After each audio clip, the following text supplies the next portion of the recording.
rise up, brothers and sisters, boys and girls, kings and queens, friends, frenemies, and you agents. It's Brother Marley. Brother Marley again. Coming at you from the Gambia. Welcome to the Gambia One channel. This is the Gambia. Well, this is not the Gambia. This is the car park. The Gambia is around here somewhere. There's a tree. There's a Gambia. This is the Gambia. And I want to welcome you to another chapter from the Gambia One channel. So let's talk a little bit about Gambia. This video is primarily for people who live here, Gambians. Just to give you some information that you may or may not be aware of. But if you are, let me see, can I see it? Yeah, see it. Ooh. There you go, it's a bit better. So a little bit of information for you if you're here living in the Gambia, and some notes for you to take down if you don't live in the Gambia and you're thinking of coming over here. Alright? So now listen, let's see, where are we now? I've got my notes today, people, I've got notes. I was on Facebook last night. Last night. A question came up there. It was in a group for black men, and one of the brothers said, "Where do you live, and how much do you pay for petrol?" So everyone there on the group is from the States, and they're mentioning, 2.9, 4.1. Those kind of numbers, somewhere between those numbers. I know New York, if I remember correctly, New York was like $3.30 or something like that per gallon for petrol. So I thought, let me put down what I'm paying. So I worked it out, because here we measure fuel in liters, not in gallons, and obviously it's in Dallasy, not in dollars. So we're paying about $1.2 Dallasy per litre. When you work that out, that comes to just under $9 per gallon. $9 per gallon for fuel, whereas in New York it's $3.30. So it's not right, it's not fair, is it? It's not acceptable. But that's what's happening at the moment here. So I saw it again because I was working out how much it is for for teachers. So now, like, the average teacher in New York, still using New York as an example, the salary there for an average teacher is around about $57,894 per year. $57,894 per year, and the average salary of a teacher in the Gambia is $501. So we're seeing a major there's this playing with the money, with the income, with the possible income, with the level of living that you're having here versus what is happening over in the States.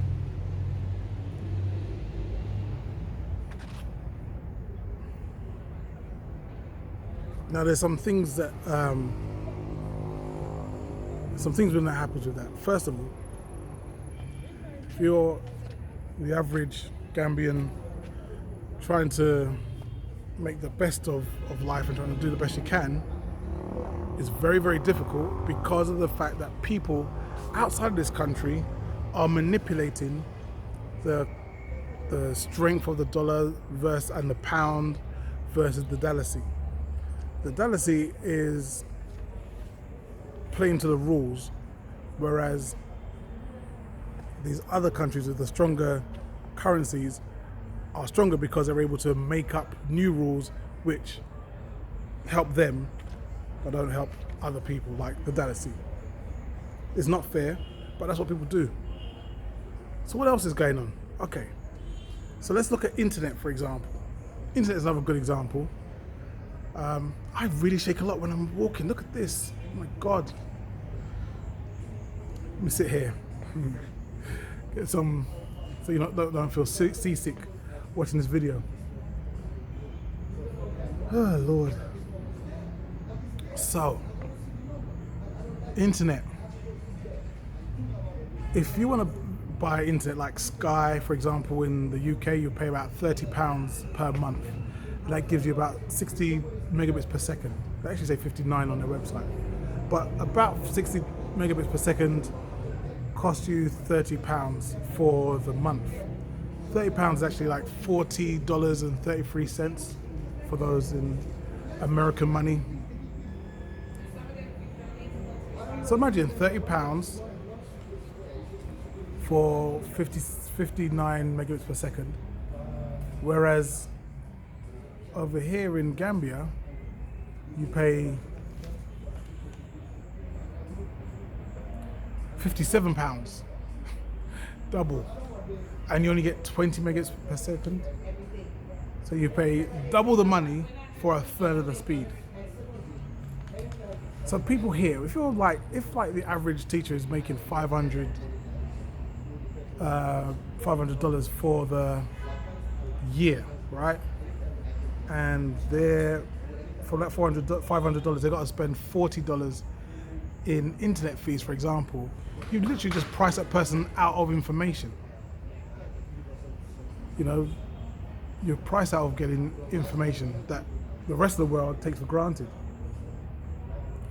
The conversations that people have here are very local, very small, very local.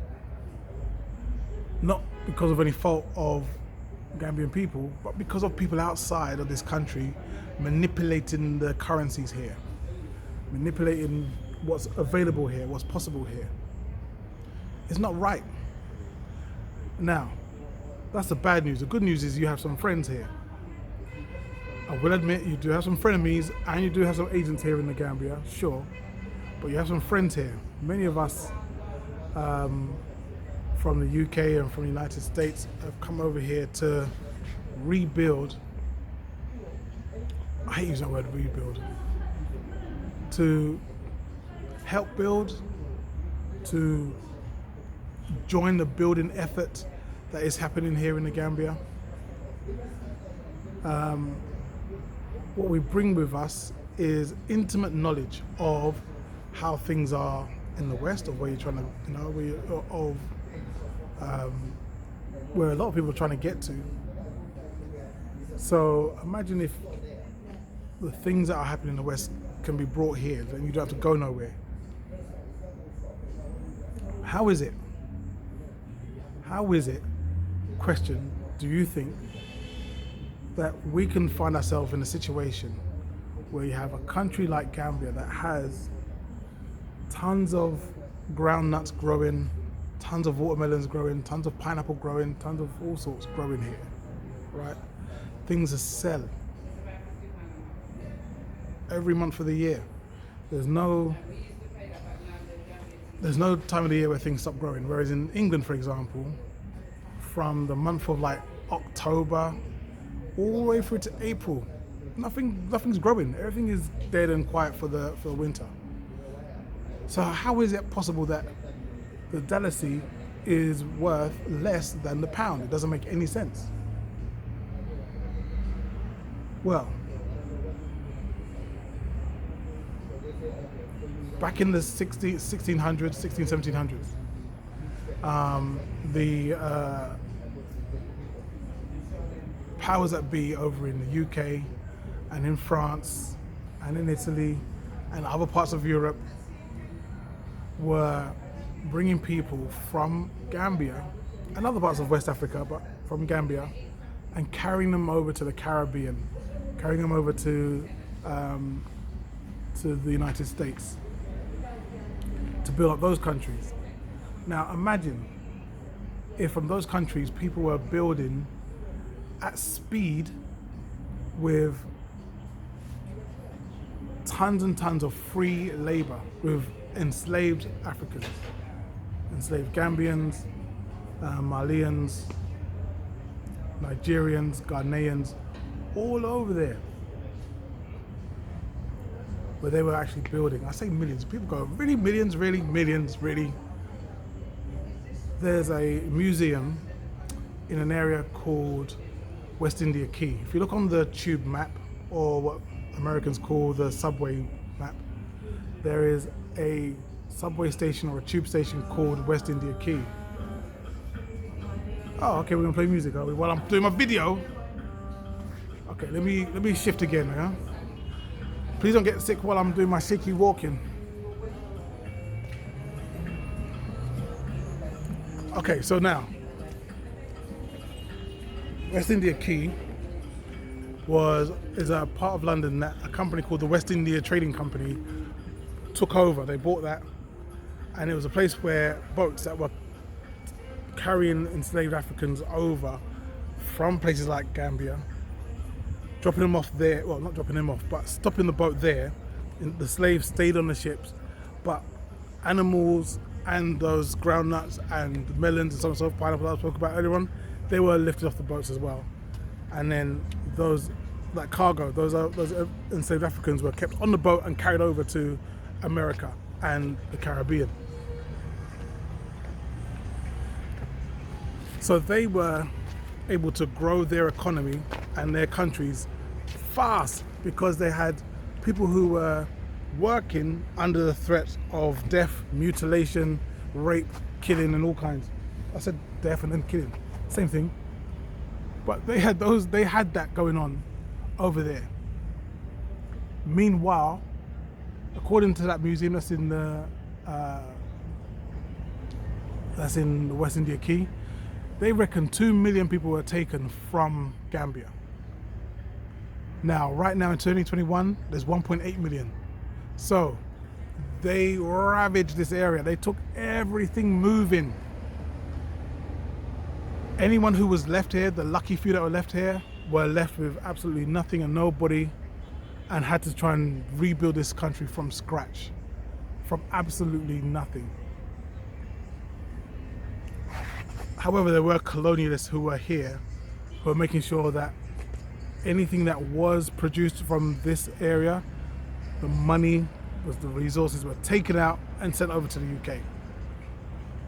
I have a video, if you look back at my older videos, you'll find a video of me in Westminster, just near Big Ben and all that, so on and so forth.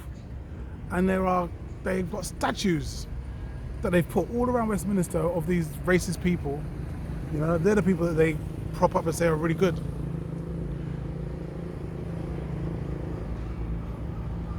They had one, I remember, and it was talking about an unknown person. It wasn't so much a statue to a person, but more to a mindset, an agreement that they were going to work the slaves harder to bring in more cotton into the UK, so that people who were starving and starving here could actually, you know, be starving in some nice clothes. And they were really proud of themselves for working their slaves that much harder. So much so that in the 21st century, they have a statue to remember that. So here we are now in 2021, and you've got many Gambians who want to find their way over to Europe, want to find their way over to America, and they want to build up that country and those countries instead of this one. We already know from history what that results in. It results in that country going up faster and this country going down. So we cannot see that as an acceptable move. Even if it's nice for your own personal, life, you think, oh, it's gonna be better over there in England. Right now, England is at freezing. So go into any supermarket, any of those ones where you've got the frozen chicken and so on and so forth, put your head in there. That's what England feels like. You see how that chicken is frozen hard? That's what you're living in. That's what you're sleeping in. That's what you're walking in. That's what you're doing your life in. So going over there isn't a good idea. You know, I saw one guy who was working for me. He said that he was in Spain. He did a video. He did a FaceTime, called some of the staff, and he was like, "Hello, yes, hello." Oh, this is upside down. Sorry. He was like, "Hello, yes, I'm fine. Everything is great. I'm very happy." Wasn't saying nothing else going around him. Just a white wall, and I know why.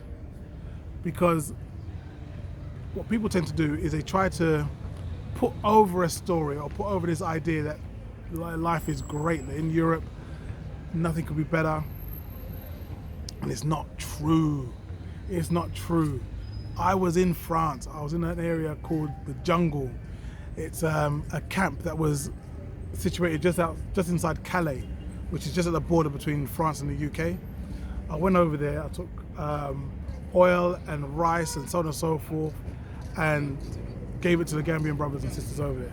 Obviously, there was Nigerians, Ghanaians, so on and so forth. So all the African people, I went and sent over food and oil and batteries and torches and so on and so forth.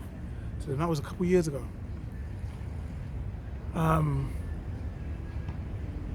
But there was two brothers who I was talking to, and I said, "Could I do an interview with them?" They said no. And I said, "Why not?" They said, "Because I don't want to worry my family." Oh, I see. So you're doing a video, one of these videos. Yes, everything is fine. I'm very happy. When in actual fact, it's not fine. You're not happy, but you're telling people things are fine.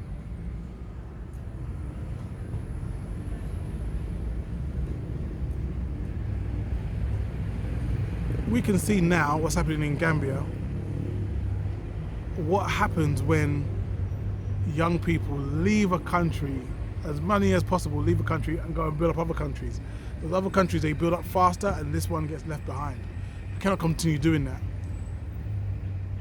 So I've got some good news for you. There are those of us, you have friends here in the Gambia, people who have come over from the United States, from Europe, from the Caribbean, who are friends who want to help you to grow, who want to help you go up, who want to help the country build. Work with us. I mean, we're here, we want to work with you. We're here, we're busy, we're opening restaurants and businesses and, you know, I mean, look, Motu's here, Gam Jam is there, and Smile Lounge is there. That's like 3 of us in the space of, what, 50 meters? You have Hard Rock Cafe just over in Senegambia. Further down you have Same Time, Same Place. On the beach in Brufut you have Soul Food Joint, you have Serengeti Beach. You've got back this way, you've got Hyperlink, you've got Jerk and Juice. You've got like a whole bunch of different things. Oh, Brufut, sorry, I forgot. You've got Garvey Lodge. So we have a good few businesses here that is growing up, and it's not like other people's businesses where they open a business here, get the money and send the money to India or send the money to Lebanon. No, the money stays here. So we're here to help. So use your friends, recognize your frenemies, and let's build up Gambia together. This is your brother Marley. I'm signing off. Much respect to you. Peace.